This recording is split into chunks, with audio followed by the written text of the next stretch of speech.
Sudah, benar.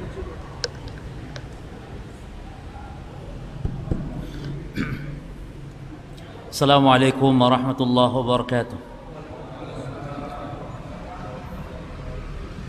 Innal hamdalillah nahmaduhu wa nasta'inuhu wa nastaghfiruh wa na'udzu billahi min shururi anfusina min sayyiati a'malina may yahdihillahu fala mudilla lahu wa may yudlil fala hadiya lahu wa asyhadu an la ilaha illallah wahdahu la syarika lahu wa asyhadu anna Muhammadan 'abduhu wa rasuluh sallallahu alaihi wa ala alihi wa ashabihi wa tabi'in wa man tabi'ahum bi ihsanin ila yaumiddin wa sallama tasliman katsira amma ba'd.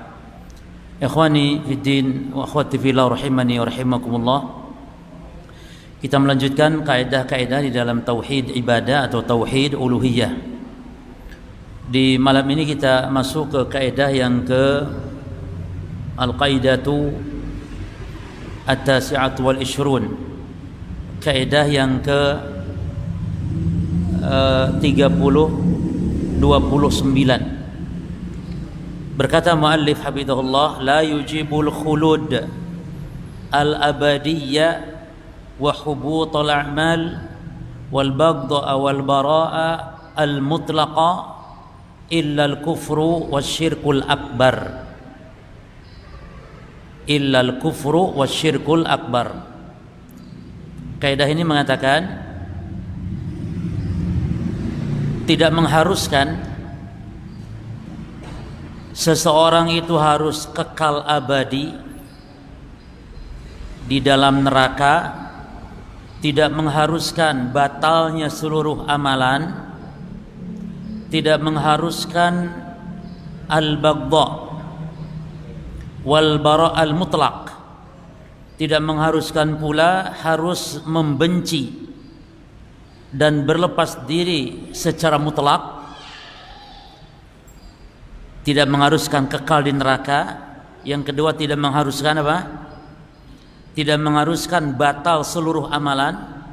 Yang ketiga, tidak mengharuskan benci dan berlepas diri atau bara' al-mutlaq secara total, illal kufru wasyirkul akbar, kecuali apabila orang tersebut jatuh kepada syirik atau kufur yang besar.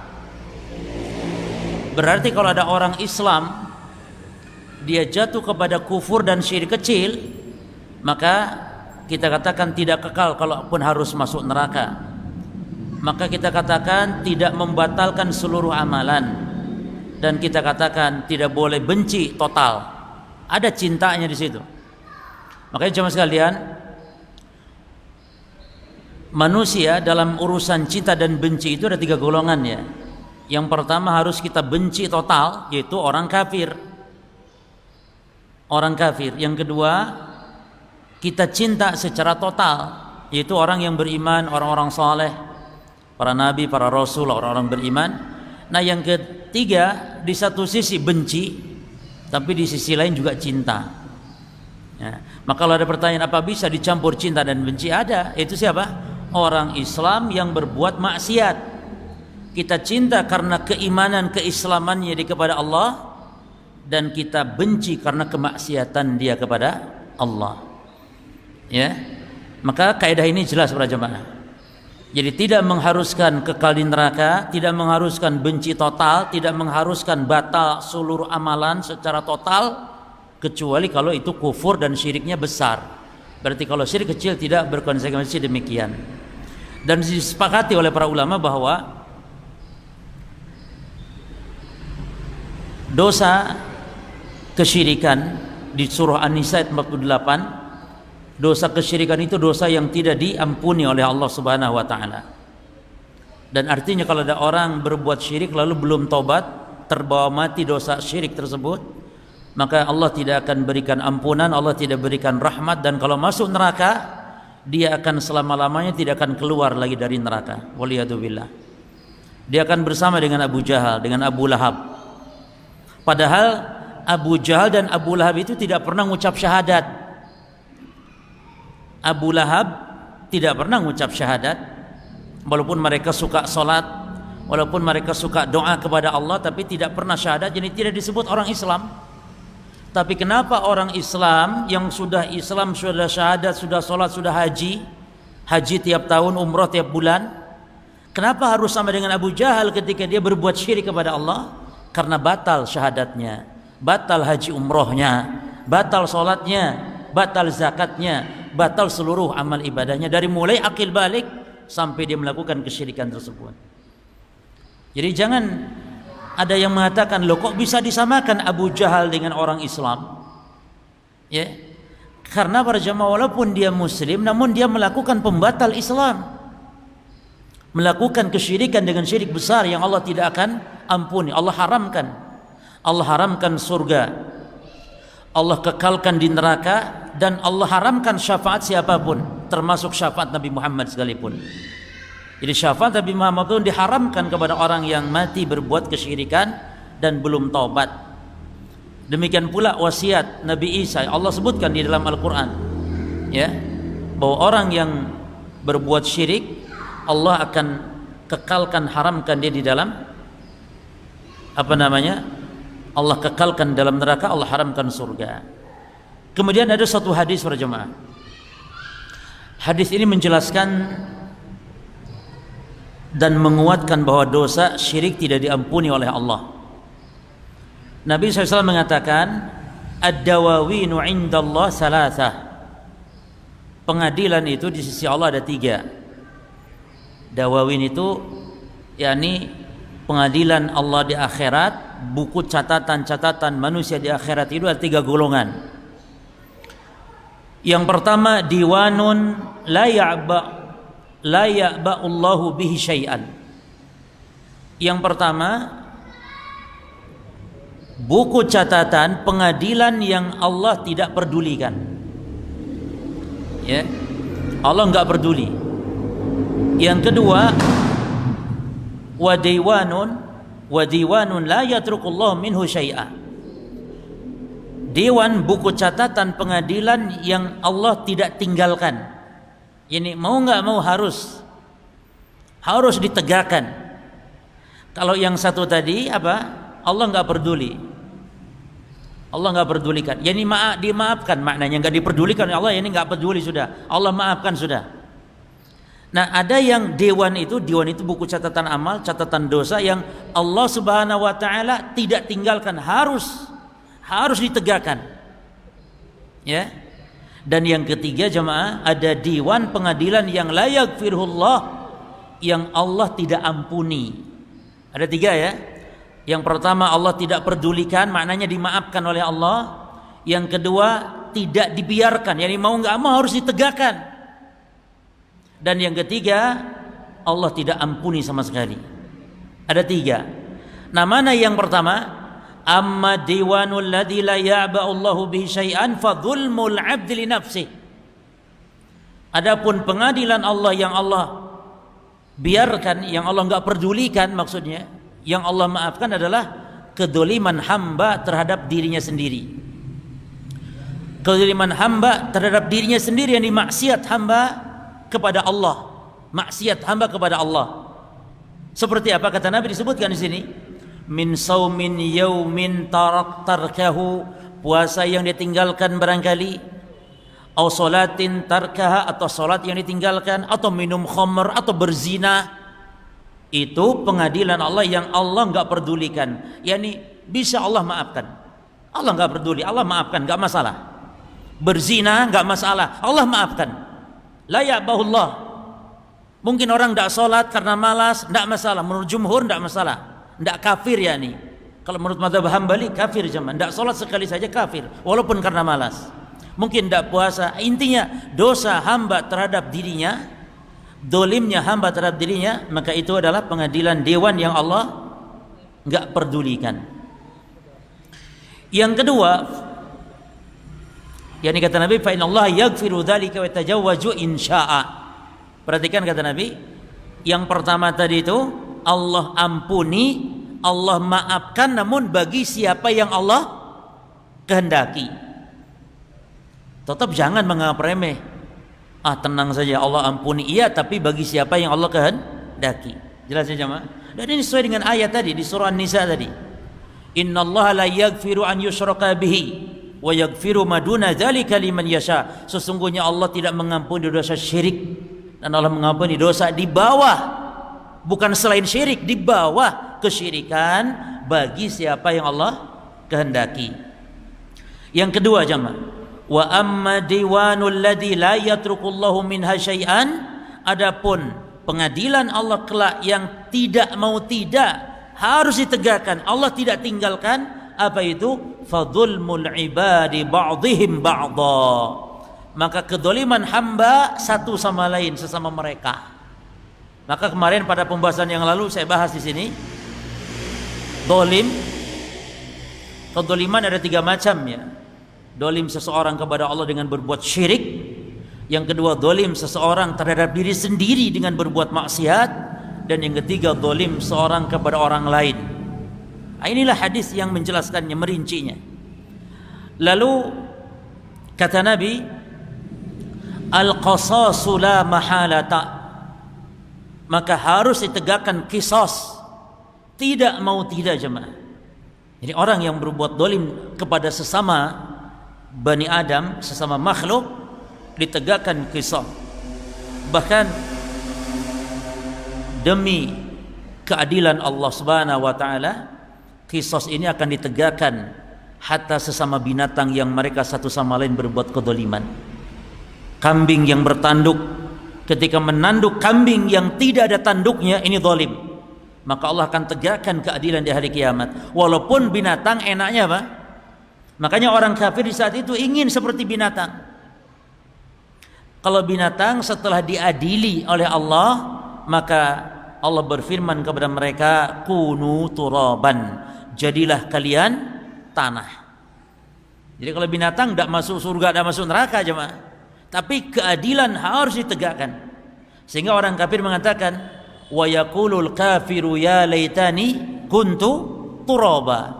Orang kafir mengatakan, duhai seandainya aku menjadi tanah. Yani ketika mereka melihat bagaimana binatang dikisas sesama mereka, namun ternyata jadi tanah. Ya, ternyata jadi tanah.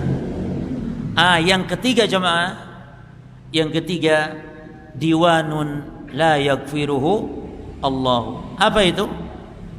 Yani pengadilan yang Allah tidak akan ampuni, yaitu asyirku billahi ta'ala.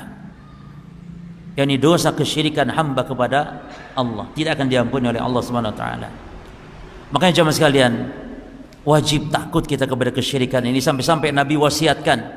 Kata Nabi, ayyuhan nas ittaqu hadza syirka, wahai manusia takutlah kalian kepada kesyirikan ini, fa innahu akhfa min dabibin naml, karena sesungguhnya kesyirikan lebih samar daripada rayapan semut. Ibnu Abbas lebih rinci lagi, akhfa min dabibin naml ala safatin sauda, lebih samar dari rayapan semut di batu yang hitam, fi zulmatil lail, di gelapnya malam. Semutnya ireng, batunya hitam, di gelap malam merayap. Bayangkan, samar sekali. Maka jemaah sekalian, wallahi summa wallah, demi Allah, orang yang sudah ngaji tauhid pun tetap masih jatuh kepada kesyirikan, walaupun bukan syirik akbar. Orang yang sudah ngaji tauhid, walaupun dia tidak akan jatuh kepada syirik besar, walaupun mungkin tidak jatuh kepada nempel-nempelkan jimat karena sudah ngaji, paham, tapi syirik kecil berupa riya jatuh jemaah. Dan itu yang dikhawatirkan Nabi sallallahu alaihi wasallam. Riya itu akhwafu ma akhafu alaikum asyirkul asghar. Yang paling aku khawatirkan menimpa kalian, kata Nabi, adalah syirik kecil. Dalam lafaz yang lain, akhwafu alaikum indi min fitnati dajjal, yang lebih aku khawatirkan kepada kalian di sisiku adalah lebih dari fitnah dajjal. Apa itu? Kata Nabi, asyirkul khafi, syirik yang samar. Jadi ada dua disebut Nabi, yang paling dia khawatirkan adalah Nabi menimpa umatnya. Dan Nabi bersabda kepada siapa jemaah? Kepada siapa saat itu Nabi bersabda? Kepada sahabat. Sahabat yang dijamin di antara mereka ahlul jannah. Nabi tetap khawatir jatuh kepada syirik kecil, jatuh kepada syirkul khafi. Apa syirik kecil ketika ditanya Nabi sallallahu alaihi wasallam? Kata Nabi ketika ditanya, "Mas syirkul asghar ya Rasulullah?" Apa syirik kecil ya Rasulullah? Kata Nabi, riya. ar-riya'u. Riya. Apa itu riya? Riya itu orang beribadah, fi'lul khair, berbuat kebaikan, idharut ta'ah, menampakkan ketaatan, liyamdahu bihin nas. Jadi idharut ta'ah, idharul amal, menampakkan amal, menampakkan ketaatan, namun ada tujuan. Bukan sekedar menampakkan, karena sekedar menampakkan amalan boleh. Bahkan menampakkan amalan terkadang berpahala di sisi Allah. Menampakkan amalan, kalau untuk supaya kita ini menjadi memotivasi orang beramal, maka itu berpahala dia. Man sana fil islami sunnatan hasanah falahu ajruha wa ajru man amila biha.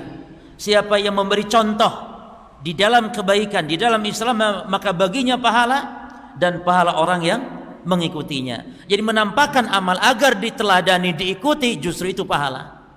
Itu bukan riya, jemaah. Jadi riya itu idharul amal, idharul ta'ah, liyamdahu bihin nas, supaya manusia memuji. Jadi cukup satu saja. Tujuan dia satu saja, ingin dipuji sudah. Ingin orang, ingin cek-ceknya dari orang. Ya, ingin jempol itu aja, jempol, ingin jempol. Subhanallah. Makanya rugi sekali orang yang berbuat riya ini dibandingkan orang yang beramal demi dunia. Orang yang beramal demi dunia terkadang ada hukum yang halal loh jemaah, tapi riya nggak ada yang halal. Orang muadzin digaji itu boleh, imam digaji boleh, khutbah diberi amplop boleh, selama dasari ikhlas. Cuman memang orang yang mengambil upah dalam ibadah itu walaupun boleh, tetap kurang pahala, namun boleh, namun kurang pahala jemaah. Maka kalau antum mau ya sudah, adzan jangan minta gaji, tapi adzan rutin tepat waktu. Ya, imam rutin tepat waktu, jangan ngambil gaji, itu baru pahalanya 100%. Tapi kalau antum sulit, nggak mungkin, apalagi mungkin disibukkan dengan ngajar, dengan ibadah seperti ini, maka boleh, namun tetap dasarnya ikhlas. Maka hina sekali orang yang sekedar ingin dipuji loh jemaah. Kalau yang dapat duit lumayan kan jemaah. Amalan diterima, dapat duit enak, daripada yang riya. Riya ini apa yang diinginkan? Cuman pujian. Yamdahu bihin nas. Demikian pula yang sum'ah, namanya itu sama, sum'ah. Cuman bedanya kalau sum'ah itu untuk ingin diperdengarkan, ya, memperdengarkan amalan. Jadi kalau riya memperlihatkan, yani ra'a, ya, artinya kalau riya itu diambil dari ru'yah yang arti melihat, kalau sum'ah diambil dari kata mendengar, memperdengarkan. Ya. Nah ini bisa jatuh pada zaman sekalian. Maka hati-hati, waspada. Maka bedanya antara beramal dunia dengan riya apa? Kalau riya semuanya haram. Kalau amal dunia ada yang boleh. Beda yang kedua, setiap orang beramal, setiap riya berarti orang beramal dengan amal dunia, namun tidak setiap orang beramal dunia disebut riya. Ya, setiap riya ya pasti disebut orang beramal untuk kehidupan dunia, karena pujian itu kan kehidupan dunia. Demikian pula kalau beramal dunia itu banyak motifnya, fulus, jabatan, ya banyak macam-macam. Fulus, uang, jabatan, kedudukan. Tapi kalau riya satu tok, yaitu pujian, objeknya. Waliyadzubillah. Nah jadi orang yang berbuat riya bisa jatuh dari orang yang sudah mengenal tauhid, gangguan, godaan dari syaitan. Dalam hadis yang lain kata Nabi, lebih berat fitnahnya dari fitnah dajjal yang dikhawatirkan Nabi adalah syirkul khafi. Apa itu syirik khafi? Syirik yang samar. Nabi mendefinisikan dengan contoh. Itu kata Nabi, orang salat fayuzayyinu salatahu. Apa itu syirik khafi? Kata Nabi, orang salat lalu ketika dilihat sama orang lain, dia indah-indahkan, dia perbagus salatnya. Hati-hati jemaah. Ada orang sedang salat, Allahu Akbar, Allahu Akbar, sami Allah liman hamidah, biasa dia. Tapi ketika ada tahu orang yang lihat, langsung dia berubah, langsung dia menjadi khusyuk. Allah. Tadinya gini aja. Ya, tadinya gini, Allah Akbar, gini. Tapi pas ada yang lihat langsung Allah Akbar. Jadi betul salatnya. Tadinya sami Allah liman hamidah, walakal hamd. Malas tadinya. Begitu ada orang lihat, masya Allah, ya, tangannya tadinya gini aja bebas. Pas ada orang lihat langsung dia rapih begini. Nah ini kenapa? Ingin disebut salatnya mantap. Fayuzayyinu salatahu, itu syirkul khafi. Ya. Tapi jemaah sekalian, wajib takut dengan kesyirikan. Bahkan Nabi Ibrahim Abul Anbiya, bapak moyangnya tauhid pun khawatir dengan kesyirikan, jatuhnya kepada kesyirikan. Baik, di surah Al-Maidah ayat 72 ya, ancaman keras tentang syirik, ini ucapan Nabi Isa. Allah berfirman, laqad kafara alladziina qalu innallaha huwal masih ibnu Maryam. Allah mengatakan sungguh telah kafir. Siapa? Kafir, bukan non muslim. Allah sebut kafir orang yang mengatakan bahwa Allah itu Isa bin Maryam. Isa bin Maryam itu ya Allah. Wa qala al-Masihu, lalu Nabi Isa berkata, ya Bani Israel, perhatikan, wahai Bani Israel, u'budullaha rabbi wa rabbakum, beribadalah kepada Rabbku, kepada Allah, Rabbku dan Rabb kalian. Yani Allah Rabbku, aku bukan Rabb, aku bukan Allah, aku adalah hamba Allah. Rabbi, Allah itu Rabbku, aku hamba Allah, dan juga hamba kalian pun hamba Allah subhanahu wa ta'ala. Lalu Nabi Isa mengancam, 3 ancaman orang berbuat syirik. Yang pertama, innahum man yusyrik billahi faqad haramallahu alaihi jannah. Sungguhnya siapa yang berbuat syirik maka Allah haramkan haram selamanya surga. Yang kedua, wa ma'wahun nar, tempat duduknya kekal di neraka. Yang ketiga, wa malil zalimina min ansar, dan orang zalim yang berbuat syirik tidak akan mendapat pertolongan Allah sedikit pun di akhirat, di dunia dan di akhirat. Ya, jadi terkadang jemaah ada orang yang apalagi suka nolong hamba di dunia ya, suka membantu mungkin orang-orang susah di dunia, harapan besar dia akan ditolong Allah pada saat butuh pertolongan, dan tidak ada pertolongan kecuali pertolongan Allah. Tapi orang berbuat syirik, amal kebaikan-kebaikan di dunia hilang semuanya. Waliyadzubillah. Maka ini kaidah yang penting saya kira, yang pertama ini, ya. Jadi tolong dibedakan syirik besar dan syirik kecil. Syirik besar konsekuensinya apa? Kekal di neraka. Konsekuensinya kalau kita benci mutlak total.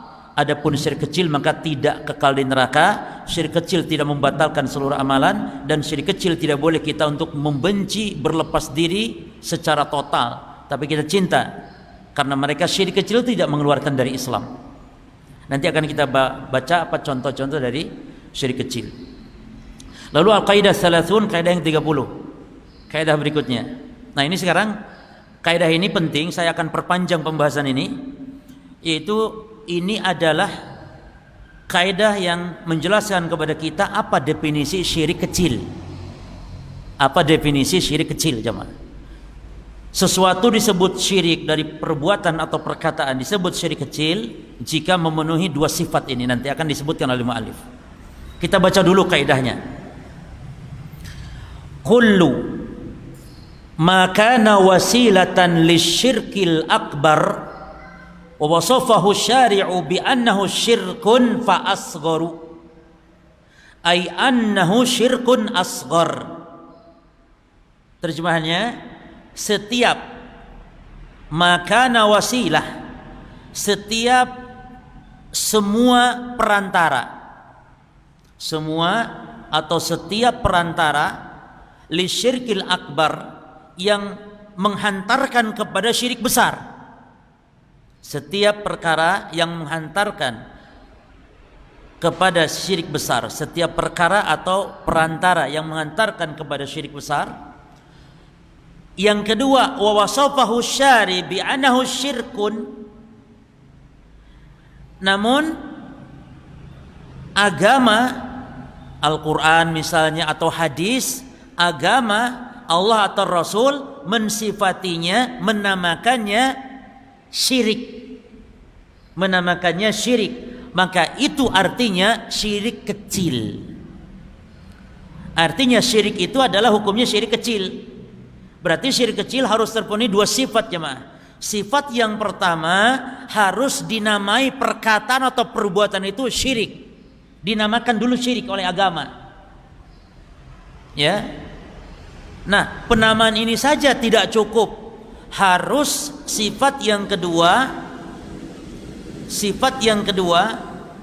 perbuatan atau perkataan yang dinamai dan disifati syirik ini, dia merupakan wasilah perantara menuju kepada syirik besar. Dari mana tahunya? Tentu dari dalil, jemaah. Baik, kita baca. Fasyirkul asghar haqiqatuhu majtama'a fihi wasfan. Syirik kecil hakikatnya adalah yang apabila terkumpul dua sifat. Sifat pertama, al-wasful awwal anna syari wasafahu bi annahu syirkun. Sifat pertama, syariat menamakan dia syirik. Contoh jemaah yang tidak terpenuhi dua sifat ini dan dia bukan syirik kecil adalah salat menghadap kuburan atau salat di kuburan. Dia bukan syirik kecil. Salat di kuburan atau menghadap kuburan, dia bukan syirik kecil walaupun wasilah, sarana menghantarkan kepada syirik apa? Besar, yaitu menyembah penghuni kubur. Orang yang sholat di kuburan nyembah siapa dia? Nyembah Allah. Namun akan menghantarkan lama-lama itu pengagungan kepada ashabul kubur. Lama-lama akan nyembah kubur. Maka ini menghantarkan kepada syirik besar. Namun karena tidak disebut oleh agama syirik, maka dia tidak dinamakan syirik kecil walaupun satu syarat terpenuhi. Betul maksudnya? Ini contohnya paham? Baik. Baca Quran di kuburan, ya. Dia bukan syirik kecil walaupun dia bisa menghantarkan karena mengagungkan Allah dengan cara-cara diagungkan Allah di kuburan, menganggap lebih mulia, lebih afdal, maka ini semuanya adalah yang akan menghantarkan kepada kesyirikan, syirkan akbar, syirik besar, jemaah. Maka diharamkan dalam Islam di kuburan beribadah, baik itu salat, baik baca Quran, baik sedekah, baik menyembelih kurban, akikah dan yang lain-lain dari jenis-jenis ibadah. Sedekah, sengaja datang ke kuburan itu untuk sedekah walaupun dia niat karena Allah, maka ini semuanya adalah masuk kepada perantara-perantara kesyirikan. Yang dinamakan yang benar itu adalah kebid'ahan. Jadi bukan syirik kecil. Sebagian ulama mengatakan dia syirik kecil. Ibadah di kuburan itu syirik kecil karena menghantarkan kepada syirik besar. Namun yang rajih sebagaimana dalam kaidah kita malam ini, bahwa dia bukan syirik kecil tapi amalan-amalan bid'ah.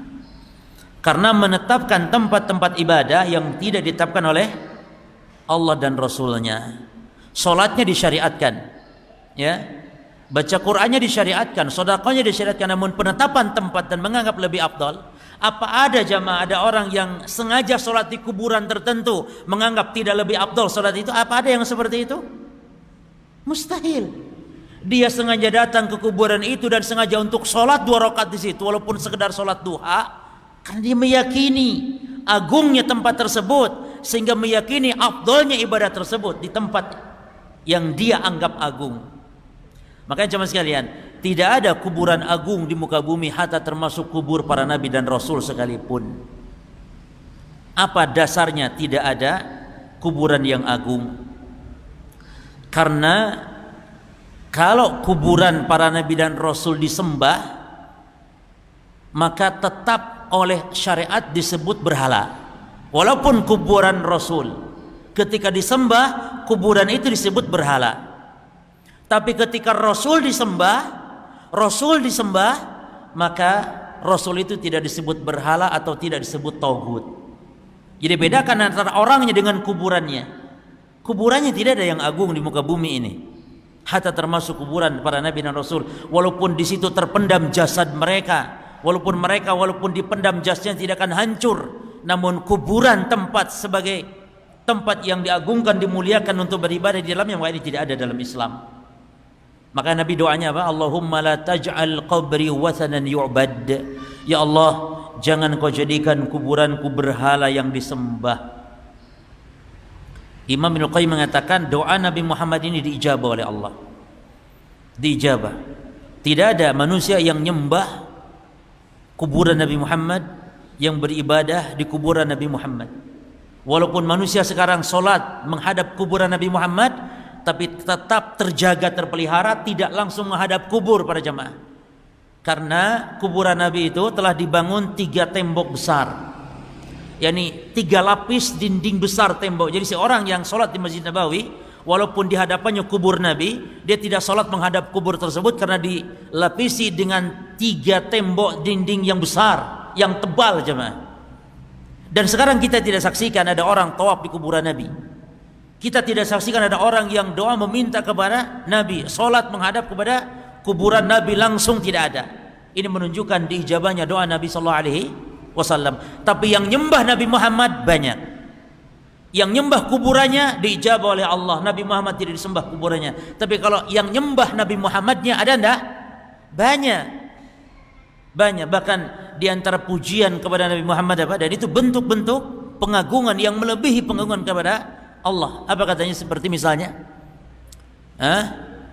ya akramal khalqi mali man aludhu bihi siwaka inda hululil hadithil amimi. Wahai makhluk yang paling mulia, wahai Rasulullah, kepada siapa lagi kami berlindung selain kepada engkau saat datang musibah bala bencana yang merata. Minta perlindungan kepada siapa? Kepada Allah. Apa hukum minta perlindungan? Wajib kepada Allah. Apakah perlindungan ibadah? Naam, ibadah. Meminta kepada Nabi Muhammad berarti memalingkan ibadah kepada Rasulullah. Jadi kalau yang nyembah Rasul terjadi, namun yang nyembah kuburan Rasul tidak terjadi karena terpelihara dari doanya Nabi sallallahu alaihi wasallam. Yang nyembah Nabi Isa, oh tambah banyak. Yang nyembah Nabi Muhammad saja banyak, ada apalagi nyembah Nabi Isa. Seluruh umat Nasrani menyembah Nabi Isa alaihissalam. Nah, umat Islam pun ada yang nyembah Nabi Muhammad ini dengan cara meminta. Jangankan Nabi Muhammad, jemaah. Ada orang Islam yang minta kepada cucu Nabi Muhammad, minta kepada Al-Husain, minta keselamatan, perlindungan kepada Al-Husain, minta rizki kepada Al-Husain, dan itu orang Islam. Orang Islam jemaah. Orang Syiah itu orang Islam. Antum jangan bilang orang Syiah itu Yahudi Nasrani. Orang Syiah itu orang Islam. Orang Syiah itu adalah orang yang disebut dengan satu kiblat dengan kita. Ya, orang Syiah itu orang Islam, maka disebut dengan ahlul qiblah. Ahlul qiblah artinya orang Islam. Kita tidak nafikan Syiah orang Islam, namun Islam yang sesat, pemahaman yang sesat, dan bukan hanya Syiah, banyak yang sesat. Oleh karena itu para jemaah sekalian, pentingnya kita untuk memohon selalu hidayah itu bukan hanya kepada Islam, tapi hidayah itu di dalam Islam, hidayah sunnah. Ya, Islam ya hidayah, tapi ada lagi hidayah di dalam Islam, itu diberinya pemahaman yang benar tentang Islam. Taib. Fala yajuzu lana an nasifa dzanban min adh-dhunubi bi annahu syirkun ila ala hadzal wasfi. Maka tidak boleh bagi kita untuk mensifati suatu dosa disebut syirik kecuali apabila terpenuhi sifat ini, wa dalil minasyara, dan ada dalilnya. Tidak boleh ini syirik. Salat di kuburan syirik, tidak. Enggak boleh mengatakan syirik langsung kecuali harus ada 2 sifat ini. Ada enggak sifat 2 sifat ini? Maka tidak ada. Sehingga tidak boleh mengatakan salat di kuburan adalah syirik. Ya.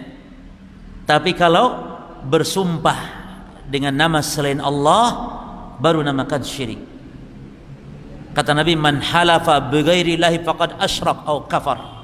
Siapa yang bersumpah dengan nama selain Allah, maka dia telah syirik atau kufur. Ya. Jadi Nabi menamai syirik, Nabi mensifati syirik, sumpah dengan nama selain Allah. Makanya jemaah sekalian, subhanallah, dan nanti akan ada kaidah setelah ini, yaitu kaidah tentang syirik kecil. Yani syirik kecil itu ditinjau dari jenis dosa, dia kecil memang, namun ditinjau dari penamaan dosa kecil, tapi ditinjau dari jenis dosa, syirik kecil itu akbar minal kabair, lebih besar daripada dosa besar. Dalilnya jemaah. Jadi syirik kecil itu antum jangan anggap nggak apa-apa kan, cuman kecil. Lu jangan kecil, tapi dia lebih dahsyat dari berzina. Apa ini? Ini kadang-kadang suka error gini jemaah. Si. Apa muningannya ya? Hah? Silent. Wes. Taib. Abdullah bin Mas'ud radhiyallahu anhu mengatakan, tolong perhatikan kata-kata beliau dan menunjukkan kecerdasan para sahabat dalam memahami hakikat syirik jemaah. Ibnu Mas'ud mengatakan, la in ahlaf billahi kadhiban ahabbu ilayya min an ahlif bi ghairillahi sadiqan. Kata beliau, sungguh aku bersumpah dengan nama Allah namun dusta, bersumpah dengan nama Allah namun dusta lebih aku sukai daripada aku sumpah dengan nama selain Allah walaupun jujur. Sumpah dengan nama selain Allah apa hukumnya tadi? Syirik. Betul tidak? Syirik kecil. Lalu apa hukum berdusta jemaah? Dosa apa berdusta? Dosa besar. Berdusta dosa besar. Tapi Ibnu Mas'ud mengatakan berdusta lebih aku sukai asal menyebut nama Allah dalam sumpah daripada jujur tapi menyebut nama dalam sumpah selain nama Allah. Berarti maknanya apa jemaah? Syirik kecil yaitu sumpah nama selain Allah lebih besar dosanya daripada dosa besar yaitu berdusta. Demikian dalamnya keilmuan, ketajaman basirah para ulama khususnya para sahabat. Kalau kita kan dosa itu membunuh itu sudah dahsyat sekali. Padahal ada dosa yang lebih dahsyat dari membunuh. Itu berbuat syirik, menyekutukan Allah, beribadah kepada selain Allah, meminta pertolongan kepada selain Allah, meminta perlindungan kepada selain Allah yang tidak bisa melindungi kecuali hanya Allah. Berdoa, jemaah sekalian, tidak kita ingkari, tidak kita pungkiri ada orang Islam yang meminta kepada wali. Ya Badawi Majad, wahai Badawi, wahai wali, wahai Syekh Abdul Qadir Jailani, Majad, beli kami pertolongan. Banyak jemaah. Ada bahkan sekarang ini ziarah kubur yang disebut dengan ziarah apa yang bis minggu apa namanya? Ziarah apa namanya? Hah? Religi, safari religi jemaah. Itu rata-rata yang dijanjikan orang-orang yang punya problem dalam hidupnya, yang miskin, ingin kekayaan, yang ingin lancar usaha, yang tidak punya jodoh, yang sudah puluhan tahun rumah tangga dan punya anak. Ayo ziarah wali katanya. Nanti Allah mudahkan rezekinya. Nah, sebagian, kita nggak mengatakan semuanya, sebagiannya ada yang minta kepada wali tersebut. Minta anak yang tidak punya anak, minta rezeki yang tidak punya rezeki, yang sulit rezekinya, minta yang ingin lancar usahanya jemaah. Ya, minta, dan itu kenyataan. Karena itu saudara kita jamaah, kita tidak mengatakan orang lain, banyak saudara kita yang belum paham seperti itu. Ya, bahkan dijanjikan siapa yang ziarah 40 kali 9 wali atau 7 wali maka dia seperti melaksanakan ibadah haji atau umrah. Dan saya katakan kalau 40 kali kali 25 juta ya mendingan umrah sekalian. Sekali berangkat berapa? Kali 40 kali 5 juta jemaah atau 2,5 juta misalnya. Ya. Ya mending umrah sekalian, kumpulkan nabung. Ya. Taib. Lalu sifat yang kedua, an yakuna wasilatan li syai' min asyirkil akbar. Jadi sifat yang kedua, suatu disebut syirik itu, syirik kecil itu kalau dia wasilah kepada syirik besar. Makanya di antara contohnya jemaah, syirik kecil adalah sumpah dengan nama selain Allah. Contohnya, karena Nabi menyebut dia syirik, namun dia syirik kecil. Dari mana kita tahu syirik kecil? Karena dia wasilah kepada syirik besar. Makanya sumpah itu hukum asalnya dia syirik kecil. Dan antum catat kaidahnya. Kullu asyirk, kullu syirki fil alfad, antum catat kaidahnya. Setiap syirik dalam lafad, setiap syirik dalam lafad, fa hukmu syirkun asghar, maka hukumnya fil asli syirkun asghar, maka hukumnya pada asalnya syirik kecil. Apa saja lafad, ucapan kesyirikan, yakni kesyirikan mensetarakan Allah dengan makhluk, seperti bersumpah dengan nama selain Allah atau mengatakan masya Allah wa syi'ta.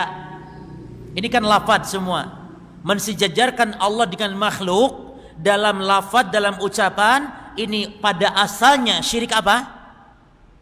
Syirik kecil. Makanya syirik kecil tidak terjadi kecuali pada dua hal saja. Satu pada lafaz, yang kedua pada perbuatan. Tidak ada syirik kecil pada hati. Ya. Kecuali jamaah sekalian, syirik kecil yang ada pada hati adalah yang dimaksud dengan riya. Namun syirik besar akan berpengaruh ketika hati yang menentukannya. Maka tolak ukur syirik besar kecilnya lihat hatinya. Orang yang sumpah dengan nama selain Allah, para jamaah, bisa hukumnya syirik besar, bisa hukum pil asal memang syirik kecil. Bagaimana orang yang bersumpah dengan nama selain Allah namun dia hukumnya syirik besar? Tergantung apanya tadi? Tergantung hatinya. Makanya bersumpah itu ada 4 hukum, antum catat. Yang pertama, in kanal halif bi ghairillahi.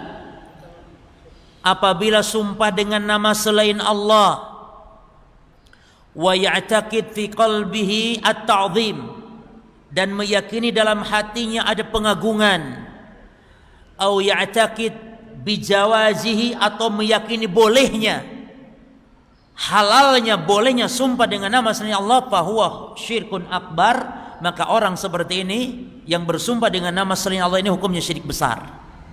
Jadi bersumpah dengan nama selain Allah, lalu apa tadi?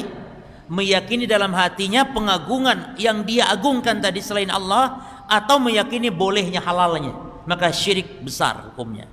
Yang kedua, idza kana al-halif, apabila bersumpah bi ghairillahi dengan selain Allah, walam ya'taqid at-ta'zima, namun tidak meyakini pengagungan, yakni tetap dia meyakini Allah yang paling agung, namun dia menyebut nama itu hanya sekedar mengucapkan saja, fahuwa syirkun asghar, maka sumpah seperti ini syirik kecil.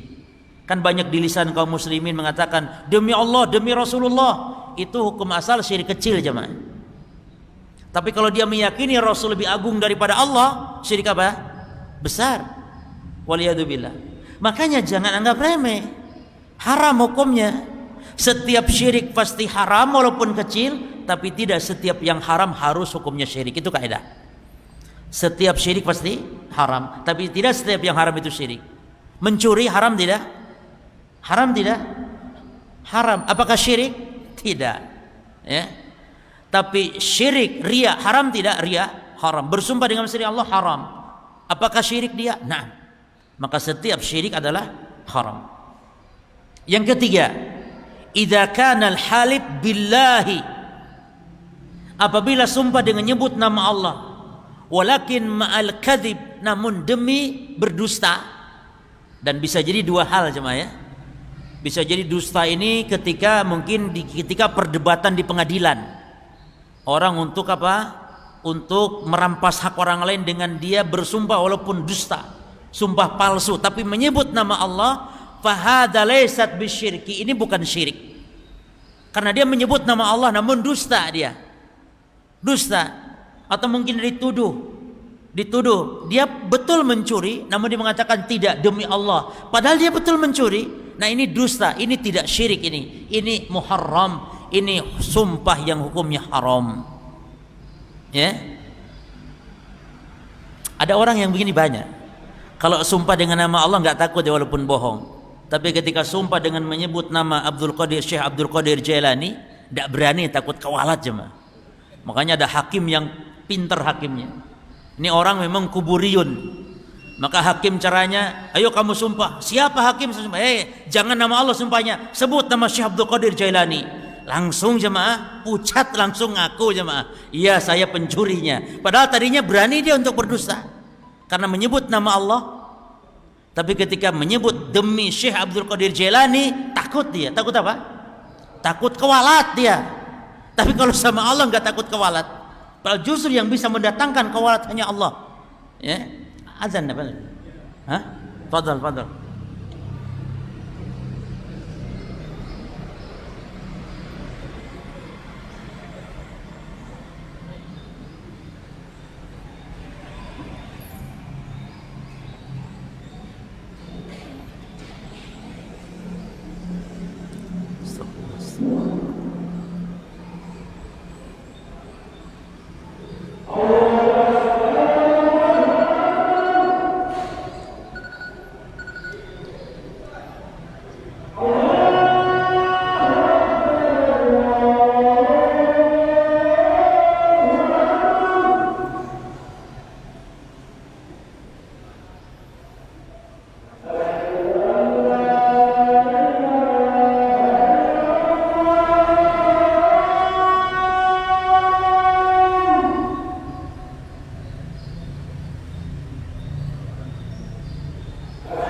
Bismillah, alhamdulillah, wassalatu wassalamu ala rasulillah, thumma ma ba'd. Kita ulang, kita simpulkan, berarti hukum sumpah ada 4 ya. Yang pertama, hukumnya syirik besar jika dia sumpah dengan menyebut nama selain Allah dengan meyakini bahwa yang dia agungkan tersebut, yang dia sebut dalam sumpah lebih agung dari Allah Subhanahu wa ta'ala, atau meyakini halalnya bersumpah dengan nama selain Allah. Yang kedua, bersumpah dengan nama selain Allah namun tidak meyakini keagungan yang disebutkan dalam sumpahnya, maka ini syiriknya syirik kecil. Yang ketiga, sumpah yang hukumnya haram, yaitu dia bersumpah menyebut nama Allah namun dusta, maka ini dengan nama disebut yaminul ghamus, sumpah palsu, sumpah yang hukumnya haram. Nah, yang keempat jemaah sekalian, idza kana al-halif, apabila sumpah billahi menyebut nama Allah Subhanahu wa taala sadiqan, juga dalam hal yang jujur, namun fala yambagi al-iktsaru min, namun tidak boleh sering-sering sumpah itu. Kenapa sumpah tidak boleh sering-sering? Karena kalau sumpah itu intinya mengagungkan Allah, menyebut nama Allah, kalau terlalu sering sehingga menganggap remeh Allah nantinya. Berbeda dengan dia menyebut nama Allah namun bukan niat sumpah, baru itu boleh. Dan itu kebiasaan orang Arab. Jadi orang-orang Arab dahulu, sekarang pun mereka kebiasaan banyak menyebut nama Allah, demi Allah, wallah, wallah, tapi dia enggak niat sumpah. Maka ini boleh, khususnya ketika mereka meminta sesuatu. Misalnya atini ma billah, beri saya air demi Allah, kan itu kalau kita. Ya, misalnya wallahi ana ju'an ya akhi, wallahi ana jau'an, wallahi ana ta'ban, ana lapar, ana capek, ana wallah ana capek, wallah ana lapar, wallah ana pengen pecel, wallah ana pengen soto, wallah. Ini tidak sumpah, ini boleh ya. Bahkan kalau ada orang meminta dengan menyebut nama Allah, kita itu demi mengagungkan nama Allah. Kalau ada orang minta dengan menyebut nama Allah, wallahi ya akhi ana butuh duit, tolong ya akhi, wallahi ana butuh duit. Kalau sudah gitu ya akhi, demi mengagungkan nama Allah kita kasih. Tapi jangan dijadikan kesempatan, wah ini. Tapi tetap bersyarat, berlaku syarat jemaah. Apa syaratnya? Kalau tidak disinyalir dusta atau dugaan kuat kita memang dia benar. Tapi kalau dugaan kuat kita ini dusta, nggak peduli ngomong demi Allah 1000 kali, nggak percaya, enak sama ente. Jadi tergantung ya. Kalau memang kita yakin orang ini benar dan dia sudah menyebut nama Allah, maka kasih jemaah demi pengagungan terhadap nama Allah.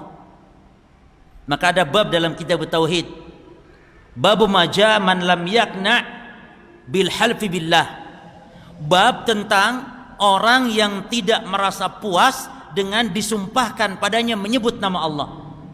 Artinya orang kalau sudah menyebut nama Allah ya kawan, sudah kita percaya sudah.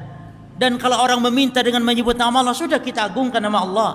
Tapi kalau memang dugaan kuat kita dusta, ya enggak. Jelas ya? Taib. Ini berkait sumpah. Lalu contoh syirik kecil berjamaah, Nabi sebutkan seperti mengatakan Masya Allah wa syi'ta. Subhanallah. Nabi katakan, Nabi namakan, Nabi sifat ini syirik. Pernah ada seorang lelaki, seorang sahabat datang kepada Nabi mengatakan Masya Allah wa syi'ta, ya Rasulullah, ini semua kehendak Allah dan kehendakmu ya Rasulullah. Lalu Nabi marah, kata Nabi, aja'altani lillahi niddan, kamu menjadikan aku tandingan, sesembahan sama dengan Allah gitu. Padahal orang ini mengatakan apa? Atas kehendak Allah dan maka tidak boleh pakai dan jemaah, pakai wawu nggak boleh. Boleh pakai summa, itu boleh.